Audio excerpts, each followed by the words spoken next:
First of all, Dunfermline at the weekend, what are you expecting from them? We're expecting a difficult game as always. Our last fixture against them at East End was a very close encounter. We were delighted to come out on top on the night, but it wasn't easy. We had to work hard for the result. I think Dunfermline are on a little bit of a difficult run themselves at the moment. I think they've only got 3 wins in their last 14 or something like that, and I'm pretty sure James McPake will be wanting that to change pretty quickly, and that'll be their mindset, no doubt, coming into the game. So we'll have to be at our best on the day, but we're really looking forward to the game. And obviously you're unbeaten against Dunfermline this season. Is that motivation going into the weekend? Well, of course. I mean, we've only lost 2 games in the 20 league fixtures that we've played up to now, and we want to try and continue that good form that we're on.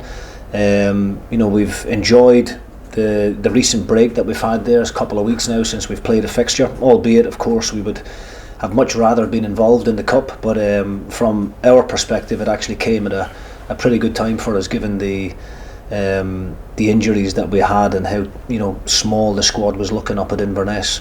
So it's given us a really good opportunity to get boys back training, get boys fit, and we've got a really good, strong, healthy looking squad now going into this game. And speaking of those injuries, how is the team looking? Yeah, like I said, we're in a much better position going into this one than what we were in the last fixture up at Inverness.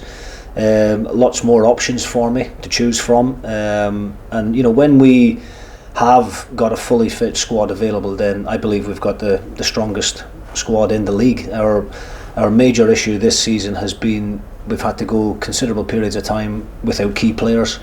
And we've got 16 league games left, and it's really important that we try and keep as many of those players fit and available between now and the end of the season.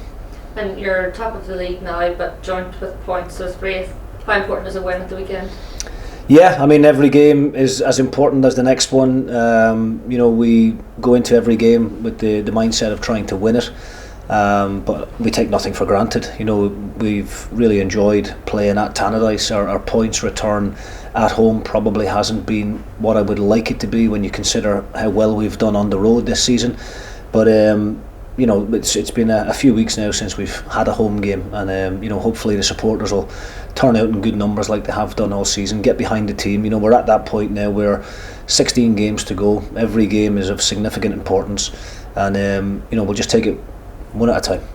How do you ensure the pressure doesn't get too much for the players now that we're in the second half of the season? Well, I think there's been pressure on us from day one. The level of expectation at a big club like Dundee United is there. People in the media talking about it, opposition managers and players trying to talk us up and play things down to maybe ease a bit of pressure off themselves. But we've not underestimated any teams that we faced this season. Wraith Rovers, the great run that they've been on, hasn't surprised me at all when I look at the recruitment and the quality that they've got within their team.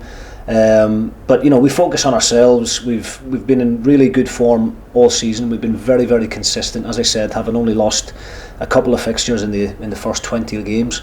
But we're over that halfway point now, and we really are entering that business end of the season where wins really matter, and we're going to take it one game at a time, and hopefully start winning again against Dunfermline. And the transfer window closes next week. You did say before that if someone was going to add quality to the team, you would bring someone in. Is that happening, or where are we with that? Well, I think we've done great business in the window up to now already. I think we have added real quality when you look at David Waterspoon and Alex Grieve both coming in. It was good to get both those guys done relatively early in the window as well. Obviously Declan Gallagher, having recently just went under surgery for a groin injury, that does leave us a little bit short at the back, so that's probably still an area that we're looking to try and strengthen, but there's not a great deal of concern around that, because I do think we've got players that could potentially fill in those areas if necessary. But Declan's been a big player for us, and we're looking forward to having him back and being available again soon, hopefully. And lastly for me, how are the new players settling in? Yeah, they've been excellent. I mean, both players, David and Alex, both know some of the guys from previous clubs, which always makes the settling in process a little bit easier. But they're two very, very good characters. I think that's something that we should be very pleased with in terms of the recruitment we've done from the summer up to now, is the types of characters that we've brought in. We've tried to develop a really positive culture here at the club, and those two enhance that. That's all I can say about them. And technically and from ability perspective, they've added real quality. So we're delighted with both of them, and look forward to seeing plenty of them in the next 16 league games. Thanks. Just as you mentioned on the kind of maybe a little bit of need in the centre of defence, does Ollie then going back to Cardiff City make that a little bit even more of a need now?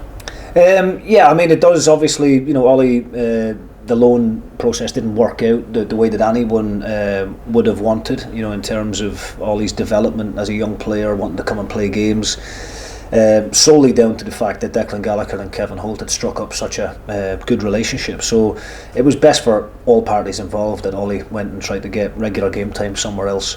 It does open up a little space in the squad in that position, but when Gallagher is back fit, we do have himself, Ross Graham and Kevin Holt, and we've got a couple of really good young centre backs at the club that I'm really excited about in Greg Petrie and Sam Harding.